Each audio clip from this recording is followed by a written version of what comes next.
जय हिंद दोस्तों, आपका अपने गुरुकुल में स्वागत है। आज के हमारा चैप्टर नंबर 7 निर्देशांक ज्यामिति का तीसरा वीडियो है। इसके पिछले हमने पहला दूसरा वीडियो बनाया था। यदि आपने वह नहीं देखा तो इसका लिंक डिस्क्रिप्शन में दिया गया है, वहां से जाकर देख सकते हैं। तो देखिए, क्लास 10th के जो NCERT मैथ का चैप्टर नंबर 7 है निर्देशांक ज्यामिति, तीसरे वीडियो का ये पहला सवाल हमारा दिया है। बिंदु ए के निर्देशांक ज्ञात कीजिए जहां ए बी एक वृत्त का व्यास है जिसका केंद्र 2, -3 है और बी के निर्देशांक 1, 4 है। ये सवाल देखिए 2023 में और 2022, 2019 में पूछा गया सवाल है। बहुत ही अच्छा सवाल है। बोला है कि ए बी एक वृत्त का व्यास है। मान लीजिए ये क्या हो गया, वृत्त हो गया जिसका व्यास क्या हमारा ए और बी है। ठीक है, क्या है, ए और बी जो हमारा क्या है, इस वृत्त का व्यास हो गया। अब बोला है कि इसका जिसका केंद्र 2, -3 है। केंद्र क्या होता है, बीच वाला, यानी कि ये हमारा ओ हो गया। ओ हमारा क्या हो गया, केंद्र, और इसका निर्देशांक दिया हमको 2, -3। ठीक है, और दिया बी के निर्देशांक क्या, 1, 4। बी के निर्देशांक 1, 4। ए के निर्देशांक ज्ञात कीजिए। ए का निर्देशांक हमको ज्ञात करना है। तो देखिए कैसे बन गया, एक रेखा इस तरह बना, ए हो गया, ये क्या है, बी हो गया, यहाँ पे ओ हो गया। ठीक है, तो ओ के निर्देशांक है 2, -3, बी के निर्देशांक 1, 4, ए का निर्देशांक नहीं पता, मान लीजिए x, y है। तो देखिए यहाँ पे ए और बी का जो ये बिंदु ओ है, ये क्या है, केंद्र बिंदु है। वृत्त का केंद्र ओ है, तो यानी कि ओ और बी, ओ और ए क्या बराबर होगा, ये त्रिज्या हो जाएगा ना। ओ जब हो गया केंद्र तो यहाँ से यहाँ तक ये त्रिज्या और यहाँ से यहाँ ये त्रिज्या, तो वृत्त की त्रिज्या क्या होती है, आपस में बराबर होती है। तो हम लिख सकते हैं क्या, ए ओ बराबर ओ बी, ए ओ बी के बराबर है। इसका मतलब ओ जो है ए और बी का मध्य बिंदु है। क्या है, ओ ए बी का मध्य बिंदु हो गया। तो हमने मध्य बिंदु के निर्देशांक का फार्मूला बताया था क्या, x बराबर x1 + x2 बटे 2 और y बराबर y1 + y2 बटे कितना, 2। तो देखिए मध्य बिंदु ये x और y जो क्या मध्य बिंदु है, मध्य बिंदु के निर्देशांक दिया 2 और -3। तो ये x का वैल्यू हो गया, ये y का वैल्यू हो गया। तो यहाँ पे मान रखिए इसका x के हम क्या लिख सकते हैं, 2 लिख सकते हैं, बराबर x1, इसको माने x1, इसको x2। तो x1 हमारा क्या है, x है, x प्लस x2 कितना हमारा 1 है, 1 बटे 2 है तो 2 लिखेंगे। 2 का क्रॉस मल्टीप्लाई 4, x + 1। तो x देखिए +1 है तो इधर आ जाएगा -1 हो जाएगा। तो 4 - 1 बराबर x। तो x बराबर क्या आ जाएगा, 4 - 1 3 आ जाएगा। इसी तरह देखिए y का, तो यहाँ पे y की जगह कितना हो जाएगा, -3 बराबर y1 हमारा y हो गया, प्लस y2 कितना है, 4 बटे 2। 2 का क्रॉस मल्टीप्लाई 2 3 6 हो जाएगा, माइनस में y + 4। तो y बराबर हो जाएगा क्या, ये 4 प्लस में इधर आ जाएगा तो माइनस में हो जाएगा, तो -6 - 4। तो y बराबर कितना हो जाएगा, -10। ये क्या हो गया, y का मान। तो निर्देशांक क्या हो जाएगा, निर्देशांक x, y, पहले x लिखते हैं फिर y लिखते हैं। तो a का निर्देशांक कितना हो जाएगा, x के मान 3, y का मान कितना है, -10। तो ये हो गया कि हमारा a के निर्देशांक। ये हमारे इस सवाल का आंसर। ये था हमारा पहला सवाल। देखिए बहुत ही अच्छा सा सवाल था। अब देखते हैं हम लोग दूसरा सवाल। देखिए दूसरा सवाल है, उस बिंदु के निर्देशांक ज्ञात कीजिए जो बिंदुओं -1, 7 और 4, -3 को मिलाने वाले रेखाखंड को 2:3 के अनुपात में विभाजित करता है। देखिए 2:3 के अनुपात में विभाजित करता है, तो हमने विभाजन का सूत्र आपको बताया था। क्या बताया था, विभाजन का सूत्र। यदि सूत्र वाला वीडियो नहीं देखे तो आप लोग देख सकते हैं। पहला वीडियो हमने फार्मूले पे ही बनाया था। तो विभाजन का सूत्र हम बताए थे क्या, x बराबर m1 x2 + m2 x1 अपान m1 + m2, और y बराबर क्या था, m1 y2 + m2 y1 अपान m1 + m2। ठीक है, ये फार्मूला था हमने क्या अंतर्विभाजन के निर्देशांक का फार्मूला निकालने के लिए बताए थे। तो देखिए इस पे मान हमको क्या क्या दिया है, ये क्या हो गया m1 अनुपात m2, यानी कि m1 का मान 2, m2 का मान 3 हो गया। अब यहाँ से देखिए बिंदु 1 है, -1, 7 है, और दूसरा बिंदु क्या हमारा 4, -3, 4, -3।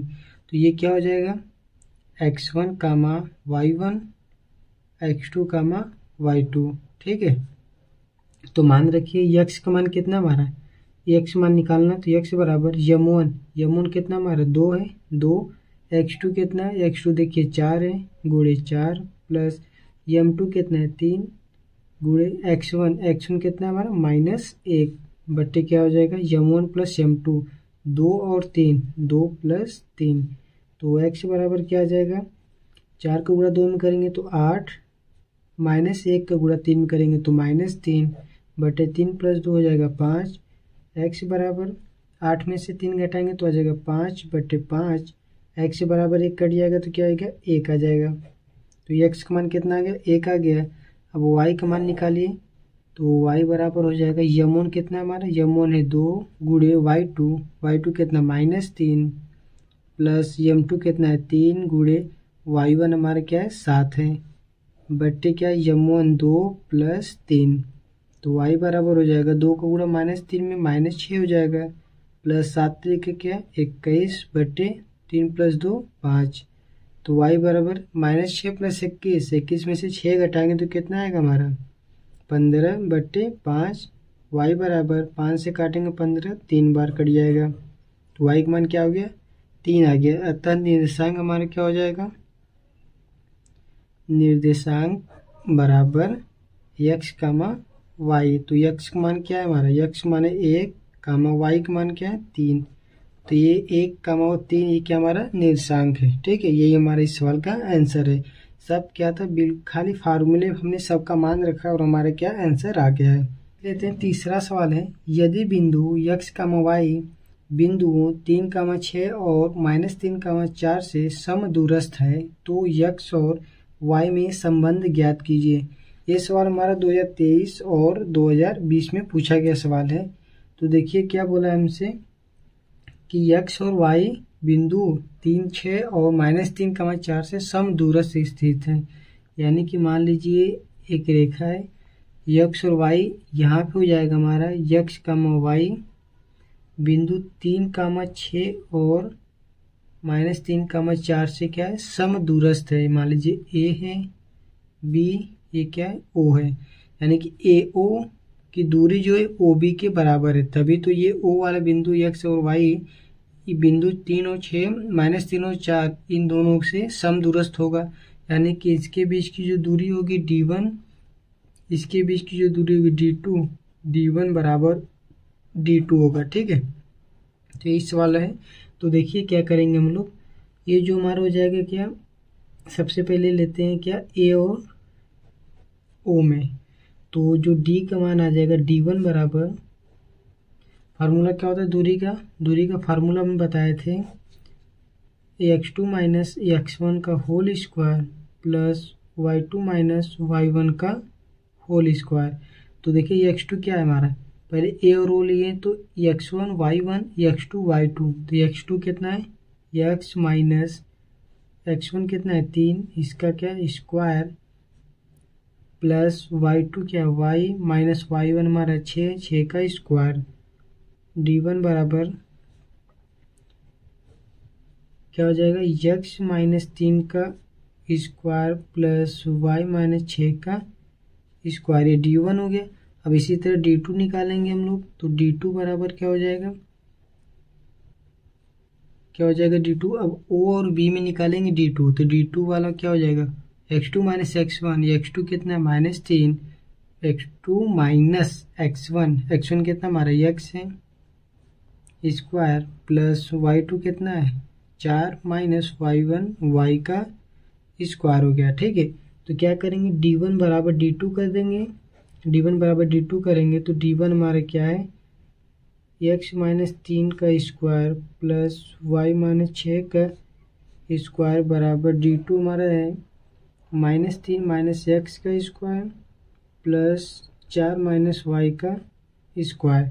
अब देखिए दोनों तरफ कट जाएगा, कर्डी बाहर हो जाएगा, हट जाएगा, तो x-3 का स्क्वायर प्लस y-6 का स्क्वायर बराबर -3 माइनस एक्स का स्क्वायर प्लस 4 माइनस वाई का स्क्वायर।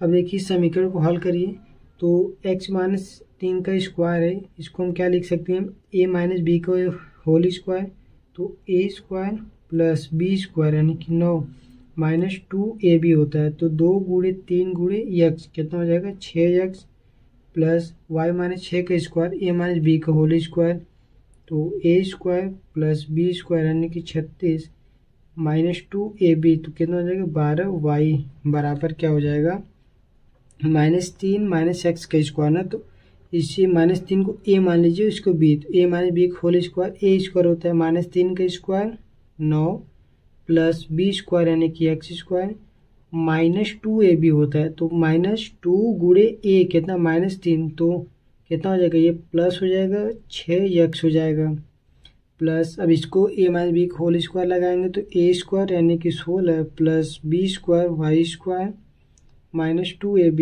कितना हो जाएगा 8y। अब इसको हल करेंगे तो देखिए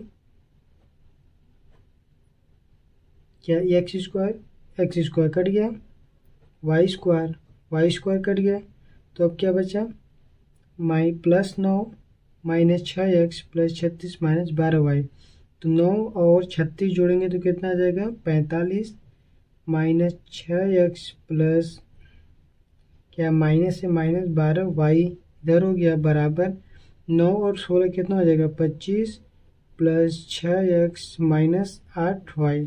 ठीक है, अब इसको यहाँ हल करते हैं, 45 माइनस 6x क्या है 45 माइनस 6x माइनस 12y बराबर 25 प्लस 6x माइनस 8y। तो अब देखिए 45 से 45 प्लस 25 है, इस बगल आ जाएगा तो माइनस 25 हो जाएगा बराबर, अब इसको 6x माइनस 8y इन दोनों को इस बगल लेके माइनस 6x का प्लस 6x हो जाएगा माइनस 12y का प्लस 12y। 45 में 25 घटाएंगे तो कितना आ जाएगा हमारा 20 आ जाएगा, 20 हो गया बराबर 6x प्लस 6x कितना होता है 12x अब देखिए माइनस 8y प्लस 12y, तो क्या हो जाएगा प्लस 4y घट जाएगा इसमें से, तो 12x प्लस 4y बराबर हमारा आ गया 20। अब इसमें से 4 कामन ले लेंगे तो 3x प्लस y बराबर क्या हो जाएगा, ये 20 है 20 को रहने दीजिए, 4 से कट जाएगा 20 5 बार, तो बचेगा क्या 3x प्लस y बराबर 5। सवाल में क्या बोला था x और y में संबंध ज्ञात कीजिए, यानी कि x और y का जो समीकरण आएगा कितना आएगा 3x प्लस y बराबर 5। यही इस सवाल का क्या आंसर है। सवाल थोड़ा बड़ा हो गया, देखिए समीकरण जो बना है इस समीकरण को आप हल कर लीजिएगा, बिल्कुल सही से हल करिए, क्योंकि थोड़ा भी मिस्टेक होगा तो गलत हो जाएगा आंसर सब। तो ये था हमारे क्या तीसरा सवाल, बहुत ही इंपॉर्टेंट सवाल था ये। देखिए चौथा सवाल है, बिंदु a -4,0 b क्या है 4,0 और c है 0,3 एक त्रिभुज के शीर्ष है, वह त्रिभुज क्या होगा। यानी कि एक त्रिभुज हमको दिया क्या, इस तरह से मान लीजिए एक त्रिभुज है ए बी और सी, ए बी का निर्देशांक कितना -4,0, बी का निर्देशांक है 4,0 और सी के निर्देशांक है 0,3। ये त्रिभुज के निर्देशांक दिया और पूछा कि यह त्रिभुज क्या होगा। यानी कि अब देखिए त्रिभुज कैसे निकालेंगे, क्या होगा इन भुजाओं को ज्ञात करेंगे कि भुजा की लंबाई कितनी है, यानी कि तीनों भुजा की लंबाई बराबर आएगा तो त्रिभुज समबाहु त्रिभुज होगा। यदि इसमें से दो भुजा बराबर होगा तो त्रिभुज समद्विबाहु होगा, तीनों भुजा असमान होगा तो क्या होगा तो क्या हो जाएगा विषमबाहु त्रिभुज हो जाएगा। तो देखिए सबसे पहले हम दूरी निकालेंगे, तो ए बी की दूरी निकालेंगे, सबसे पहले क्या निकालें ए और बी की दूरी, तो ए बी की दूरी निकालेंगे कैसे, दूरी वाले फार्मूले से, तो डी बराबर यानी कि ए बी बराबर x2 माइनस x1, तो सबसे पहले इसमें से ले लेंगे क्या, ये मान लीजिए हमारा x1 हो गया y1 हो गया, ये हो गया x2 और y2।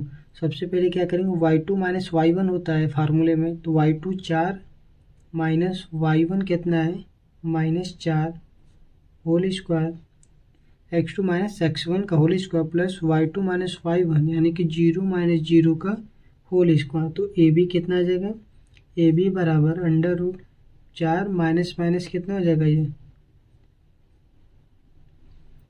4 हो गया, y2 माइनस y1, या थोड़ा मिस्टेक हो गया, देखिए कुछ इस तरह से रहेगा, ये -4 सिर्फ कोष्टक में रहेगा, टोटल का स्क्वायर हो जाएगा। तो 4 है, माइनस माइनस प्लस हो जाएगा 4, इसका होल स्क्वायर, 0 का माइनस 0 0 हो जाएगा। तो ए बी बराबर हो जाएगा कितना, 4 प्लस 4 कितना होता है 8, 4 प्लस 4 8, 8 का स्क्वायर, तो 8 का स्क्वायर कितना होता है 64। तो ए बी बराबर कितना आ जाएगा हमारा 8 आ जाएगा, 8 इकाई। क्या हो गया ये हमारा ए बी का मान आ गया 8 हो गया। अब देखिए यहाँ से यहाँ तक की दूरी 8, अब बी और सी की दूरी निकालेंगे, बी सी, तो बी सी बराबर क्या हो जाएगा, मान लीजिए इसको x2 y2 है और ये क्या हो जाएगा हमारा x1 y1। तो फार्मूला क्या होता है y2 minus x2 minus x1, 4 minus 0 का whole square plus y2 0 minus y1 3 का होल स्क्वायर। तो बी सी बराबर हो जाएगा 4 माइनस 0 का होल स्क्वायर यानी कि 4 का स्क्वायर कितना होता है 16 प्लस माइनस 3 का स्क्वायर कितना होता है 9 हो जाएगा। तो बी सी बराबर कितना हो जाएगा 25 हो जाएगा। तो बी सी का मान कितना आ जाएगा 5 इकाई। ठीक है, यानी कि बी और सी का मान कितना हो गया 5 आ गया।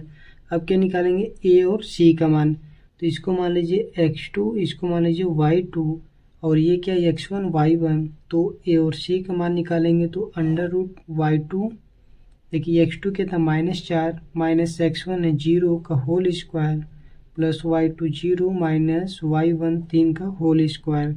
तो ए सी बराबर हो जाएगा -4 का स्क्वायर प्लस 16 प्लस -3 का होल -3 का स्क्वायर कितना हो जाएगा 3 3 का 9। तो ए सी बराबर हो जाएगा 16 प्लस 9 क्या 25। ए सी बराबर क्या हो जाएगा 5 इकाई। ए सी का मान क्या आ गया 5 आ गया। यानी कि अब देखिए ए सी बराबर 5 और ए बी बराबर क्या है 8 और तीसरा क्या है हमारा बी सी बराबर 5। देखिए दो भुजा बराबर है, अतः त्रिभुज हमारा क्या होगा सम द्विबाहु त्रिभुज होगा। ठीक है, क्या होगा त्रिभुज सम द्विबाहु त्रिभुज होगा। यही सवाल का क्या हमारा आंसर है। देखिए क्या किए तीनों भुजाओं की दूरी निकाले यानी कि लंबाई निकाल लिए, लंबाई से हम लोग ज्ञात कर लिए कि त्रिभुज कौन सा त्रिभुज होगा। देखिए जो 5वां सवाल है और इस वीडियो का अंतिम सवाल है, सिद्ध करना है कि बिंदु 0,-1 2,1 और 0,3 तथा -2,1 एक वर्ग के शीर्ष होंगे। ठीक है, क्या होगा वर्ग के शीर्ष होंगे ये हमको बताना है। तो मान लीजिए एक वर्ग है इस तरह कुछ, इसकी भुजा ए है कितना हमारा 0,-1, बी है 2,1 और सी क्या है 0,3, डी हमारा है -2,1। ठीक है, ये हमारा 4 भुजा हो गया, ए बी सी और डी, ये 4 भुजा हो गए। सिद्ध करना है कि वर्ग के भुजा हो है कि नहीं। तो हम लोग क्या निकालेंगे इस सभी के बीच की दूरी निकालेंगे। तो सबसे पहले हम ए और बी के बीच की दूरी निकालते हैं, कितना आएगा ए बी के बीच की दूरी निकालेंगे जैसे अभी निकाले थे x2 माइनस x1, x2 कितना 2 माइनस x1 0 का whole square plus y2 1 minus y1 कितना -1 का होल स्क्वायर। इसको हल करेंगे तो कितना आ जाएगा 2 माइनस 0 यानी कि 2 आ जाएगा, 2 का स्क्वायर प्लस 1 माइनस 1 कितना हो जाएगा 1 माइनस माइनस का प्लस 1 का होल स्क्वायर। अब इसको हल करेंगे तो ए बी बराबर आ जाएगा हमारा 2 का स्क्वायर 4 प्लस 1 प्लस से कितना होता है 2, 2 का स्क्वायर 4, कितना आ जाएगा 4 प्लस 4 8 आ जाएगा। और 8 का कड़ी जब हल करेंगे तो क्या आ जाएगा 2 कड़ी में 2 आ जाएगा। ठीक है, तो हो गया ए और बी का मान। अब निकालेंगे क्या बी और सी का, बी और सी के बीच की दूरी निकालेंगे तो हो जाएगा क्या y2 minus x2 minus x1, तो x2 हमारा क्या हो जाएगा 0 माइनस x1 हो जाएगा 2 का होल स्क्वायर प्लस y2 कितना है 3 माइनस y1 1 का होल स्क्वायर। अब इसको हल करेंगे तो आ जाएगा -2 का स्क्वायर प्लस 4 प्लस 3 माइनस 1 कितना होता है 3 माइनस 1 करेंगे तो 2 का स्क्वायर 4। देखिए ये भी ठीक इसी तरह आ गया, तो इसको हल करेंगे तो क्या आएगा कड़ी में 8, यानी कि BC का मान आ जाएगा 2 कड़ी में 2। AB का मान आ गया, BC का मान आ गया। अब क्या निकालेंगे COD का मान, CD का मान ये भी इसी तरह निकालेंगे। तो देखिए x2 माइनस x1, x2 कितना -2 माइनस x1 है 0 का होल स्क्वायर प्लस y2 हमारा 1 माइनस y1 क्या हो जाएगा 3 का होल स्क्वायर। ठीक है, तो CD का मान कितना आ जाएगा -2 का होल स्क्वायर 4 हो जाएगा प्लस 1 माइनस 3 कितना -2 का होल स्क्वायर 4। देखिए ये भी आ गया क्या कड़ी में 8, इसको हल करेंगे तो CD बराबर 2 कड़ी में 2। अब क्या बचा A और D का बीच की दूरी, तो A और D के बीच की दूरी निकालेंगे x2 माइनस x1, x2 कितना -2 माइनस 0 का होल स्क्वायर प्लस y2 क्या है 1 माइनस y1 माइनस 1 का होल स्क्वायर। ठीक है, तो AD बराबर क्या जाएगा -2 का होल स्क्वायर है, -2 का whole square plus 1 minus minus क्या हो जाएगा प्लस 1 का होल स्क्वायर। तो इसको हल करेंगे तो AD बराबर हो जाएगा -2 का होल स्क्वायर 4 प्लस 1 प्लस 1 2 होता है 2 का स्क्वायर 4। देखिए ये भी क्या आ जाएगा 8, हल करेंगे तो 2 कड़ी में 2 आ जाएगा, यानी कि A और B बराबर क्या हो जाएगा B और C बराबर CD बराबर AD बराबर क्या हो जाएगा 2 कड़ी में 2, यानी कि सबका जो मान आएगा क्या 2 कड़ी में 2 आएगा, 2 कड़ी में 2, 2 कड़ी में 2। चारों के चारों को भुजा का मान क्या है 2 कड़ी में 2 आता है। क्या हमारा यह जो बनेगा एक वर्ग, ये बिल्कुल सही, यही सिद्ध करना था कि सभी बिंदु एक वर्ग हैं, यानी कि सबके बीच की दूरी समान है। वर्ग किसे कहते हैं जिसकी चारों भुजा क्या हो समान हो। तो इन सभी का मान क्या है 2 कड़ी में 2, 2 कड़ी में 2, 2 कड़ी में 2, 2 कड़ी में 2, यानी कि हमारा क्या एक वर्ग है, जो कि इस वीडियो का अंतिम सवाल था। आई होप कि वीडियो पसंद आया हो। वीडियो अच्छा लगा हो तो कृपया लाइक करें, चैनल को सब्सक्राइब करें और अपने दोस्तों को भी शेयर करें। Thank you.